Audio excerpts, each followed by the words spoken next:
क्रतुराजेन गोविंद, बोले महाराज एक काम करो, आप राजसूय यज्ञ करो। युधिष्ठिर जी महाराज बोले राजसूय यज्ञ कर तो लें, लेकिन कुछ राजा ऐसे बचे हैं जो हमारी अधीनता स्वीकार नहीं करेंगे। उसमें तो सबसे पहले जरासंध है, जिसका के सामना आप भी नहीं कर सके, आपको भी युद्ध छोड़ करके भागना पड़ा। ठाकुर जी बोले कोई बात नहीं, आप राजसूय यज्ञ की तैयारी करो, हम जरासंध पर विजयश्री की प्राप्ति करके आते हैं। महाराज आज अर्जुन को लिया, भीम को लिया, लेकर के वल्कल वस्त्र धारण किए, पहुंचे कहां? जरासंध की नगरी पर। आज जरासंध बड़ा संत प्रेमी हो गया, ब्राह्मण प्रेमी हो गया। जिस दिन से ठाकुर जी ने युद्ध को पीठ दिखा करके भागे, उस दिन से नियम बना लिया, बोले दरवाजे पर कोई भी ब्राह्मण आ जाए, कोई भी संत आ जाए, जो मांगता है प्रदान करता है। ठाकुर जी पहुंचे, जाकर के लाइन में लग गए। जरासंध सबका ईक्षिप्त वर दे रहा है। महाराज ठाकुर जी खड़े हुए हैं, बड़े भाव से कहा, बोले जरासंध जो हम मांगते हैं हमको प्रदान करो, संकल्प करो। जरासंध बोला आप बताओ पहले आपको क्या चाहिए, बिगर बताए संकल्प नहीं करूंगा। अगर मेरी सामर्थ्य से बाहर की वस्तु आपने मांग ली तो क्या होगा? बोले आप चिंता मत करो, आपकी सामर्थ्य की ही वस्तु है। जरासंध ने महाराज संकल्प किया। ठाकुर जी ने याचना की कि युद्धम नो देहि राजेंद्र, द्वंद्व से यदि मन्यसे, युद्धार्थिनो वयं प्राप्त, राजन्याम नान्यकांक्षिणा। युद्धार्थिनो वयं प्राप्त, आप युद्ध जिसके साथ में भी करना चाहो उसके साथ में युद्ध करो, लेकिन हमको युद्ध चाहिए। युद्धम नो देहि राजेंद्र।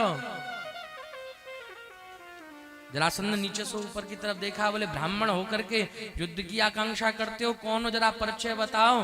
तो ठाकुर जी परिचय प्रदान करते हैं। बोले मेरे सीधे हाथ की तरफ ये जो मोटा ताजी खड़ा हुआ दिखाई देता है, ये पता है कौन है?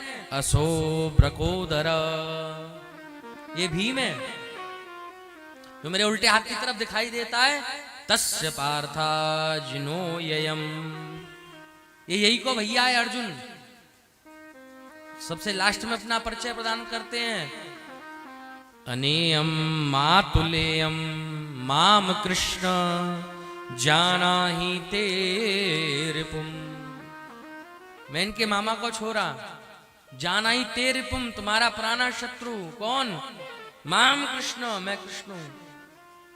जरासंध मुस्कुराया, बोले अच्छा वेश बदल करके युद्ध करने के लिए आए हो। देखो आपके साथ तो युद्ध करूंगा नहीं। क्यों? बोले आपने 16 बार हराया, 17वीं बार बड़ी मुश्किल से विजयश्री की प्राप्ति हुई, अगर फिर हार गया तो समाज क्या कहेगा? बोले गलती से जीत गया होगा एक बार, आपके साथ युद्ध नहीं करूंगा। इस अर्जुन के साथ में भी नहीं करूंगा, पतला दुबला है, हाँ, लेकिन ये भीम कुछ टक्कर का है, इसके साथ में युद्ध करूंगा।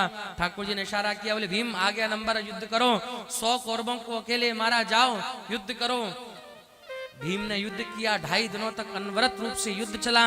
और जब भीम हारने लगा, गोविंद को इशारा किया, बोले महाराज भागने की तैयारी कर लो। बोले क्यों, क्या हुआ? बोले इस दुष्ट से पार नहीं पड़ती, मैं एक पटक लगाता हूं, ये जोर से दुगनी ताकत से 2 पटक लगाता है। ठाकुर जी बोले हार गए? बोले बिल्कुल हार गया। तो बोले अब हमारी तरफ देखो। एक तीली ली, मध्य से विदीर्ण की, 2 अलग अलग दिशाओं में फेंक दी। भीम समझ गए, पैर पर पैर रखा, दूसरे हाथ से पैर को पकड़ा, मध्य से विदीर्ण कर दिया, 2 अलग अलग दिशाओं में फेंक दिया। जरासंध का उद्धार हुआ। यहां पर जरासंध पर विजयश्री की प्राप्त करने के उपरांत राजसूय यज्ञ कराया। जरासंध की कैद में जितने भी राजा थे, सारे राजाओं को कैद से मुक्त किया है।